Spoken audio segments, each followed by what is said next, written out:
Welcome to the Bright Ideas Podcast.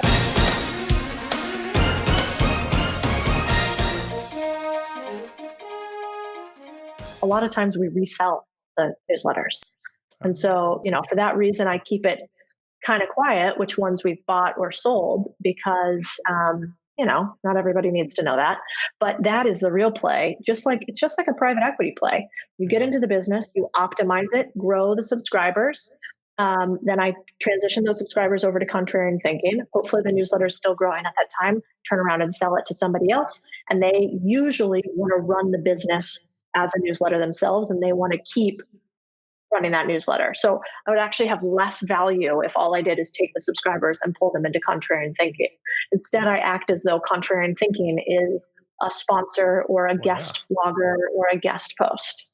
Yeah, absolutely. Only you're not really guest posting. You're just owning both of them for a period of time until you've extracted all the value that you think you can extract. And then you take that asset and resell it to somebody else and recapture what you paid, or hopefully a little bit more than what you paid. Even more. That's the beauty of M&A. Have you ever gone and say, hey, I'm going to try and find a really popular large Facebook group that's poorly monetized, and then bought that group to become the foundation, your base of subscribers? So you could basically sponsor the Facebook group with your new newsletter to try and suck them off the Facebook platform into your email subscriber list. So I've thought about it with Facebook and with Instagram accounts. Yeah. The reason we've never done it is because it's against their policies. You're not allowed to sell those accounts. And because it's against their policy, it's not illegal, but it's very easy for that account to steal the account back from you. And so even if you take the email address associated with that account, they can show their credit card statement. They can show the incorporation of it initially. They can show all these things where you could buy the asset and then get locked out of it. And that sort of freaks me out. So the only way I would do it is if I bought from a known entity and had some sort of remediation or an ability to de-risk that happening. Yeah. But I do think it's a good idea. You just have to figure out how to do it correctly. And I definitely know a lot of people are doing it. And so for then anyone in the audience that does want to shop for a newsletter that might be for sale, how does one get deal flow for that? Where are you going to find these things? Yeah, a couple different things. So I've used Deuce a lot, Duuce. Okay. Deuce, yeah. It's a platform for selling and buying newsletters called Deuce. So that's an option. There's also newsletters located on BizBuySell. There's newsletters located on Empire Flippers. There's newsletters located on Flippa, Flippa. All of those are sites for acquiring businesses, whether online or brick and mortar. So we've looked at all of those, but it's a grind. You really have to dedicate some weekly time to acquiring them. And you have to expect, like somebody the other day, we reached out to a newsletter that had 18,000 subscribers. It had been defunct for 12 months, so it hadn't sent anything in 12 months. And it made $0 in profit. And the guy wanted $150,000 for the newsletter. And you're just like, what? In what world, man? And so you just kind of write back like, that's cute. No. But like a lot of people, because this isn't a known entity, they don't understand that newsletters are like any other business. We buy you at 2 to 3x your profits. And if you don't have profits, we could figure out some sort of deal, but it's definitely not going to be on a dollar by dollar basis for your subscribers. And that's not happening. And so you got to separate through a ton of these. And you have to, the other thing that's tough in that space is you've got to, there are some times where you just want to like knock heads, and you just have to realize that most people have never been approached to buy anything from them. And so they hear these like stories of, people buying businesses for millions of dollars. And so they have, lollipop dreams. And so you got to kind of be kind to them. And instead of hammering them about the ridiculous nature, instead sort of say, hey, this is how it's typically broken down. And actually, it's the opposite of what you're taught about negotiation. When you're going to buy newsletters, tell them first how you're going to value your newsletter and tell them at what basis, because they'll embarrass themselves if you don't tell them that, and then they'll disengage. And so, because they'll have built this idea that's up here and you won't be able to reach it. So start out by first saying, hey, I buy newsletters on 2 to 3x profit.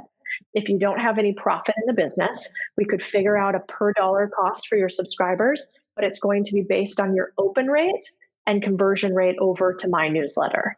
And so, if that's of interest to you at those sort of metrics, let's have a conversation. Yep. Makes a lot of sense. Last question. Why Substack versus a blog, for example, on WordPress, self-hosted, that you totally control the platform? Because earlier you talked about the risks of, being on Facebook or whatever. They can change things and then you're SOL. And here you are putting your content on an asset that you don't own. Yeah. So we do not have the majority of the newsletter subscribers on Substack. So we're on 3 platforms. We're on MailChimp, we're on Substack, and we're on FUB.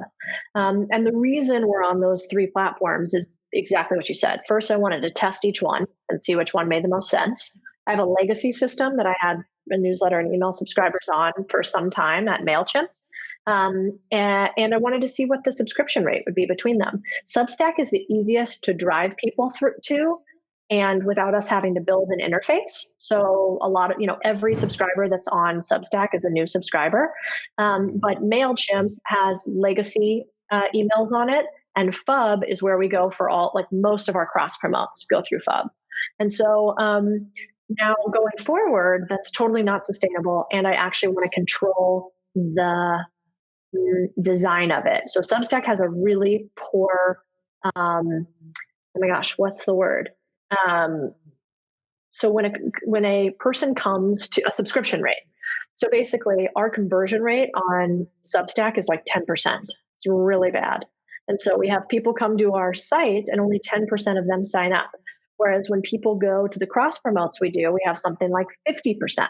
And so we're creating our own website for exactly that reason. We're going to test it out with, some percentage of the subscribers and then eventually migrate to that all entirely.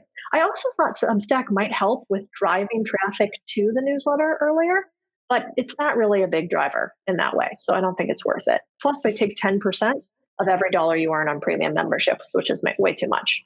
Yeah, I think if I remember correctly, Jason Fried from Basecamp, I think he was on Substack and moved off Substack for much. Yeah, I believe it. I think a lot of people do that. FUB, is that fub.dk? What is that? No, FUB is actually, it's called Follow Up Boss. It's actually a legacy CRM system. Oh, okay. And the reason that we use that one is that one of the newsletters that we acquired is in the real estate space. Got it. And so it came on this platform. Okay. So thank you very much for making some time to come on the show and explain to myself and to my audience about the business opportunity behind newsletters. When in the pre-interview, I asked you if you would come with some kind of special offer in case anybody wanted to get some more Codie goodness. Thank gosh you remembered this, because I never do. So I think we have 2 special offers for you guys. So the first one, and I got to check the boss, which is my assistant who always decides what these are. Okay. So you have a discount code for unconventional acquisition. So if anybody wants to learn how to buy a small business or how to acquire a newsletter or how to acquire an online business, you go to howtobuyasmallbusiness.com and the code is Bright Ideas, and that's 25% off everything. And then Contrarian Cash Flow, which is our premium version of Contrarian Thinking, is coming out in February. And if they want to purchase that, then you'll get a 25% discount as well with the code Bright Ideas. Okay. And that's contrariancashflow.com? That is actually going to be at contrarianthink.com. I'll send you the links. So that's contrarianthink.com.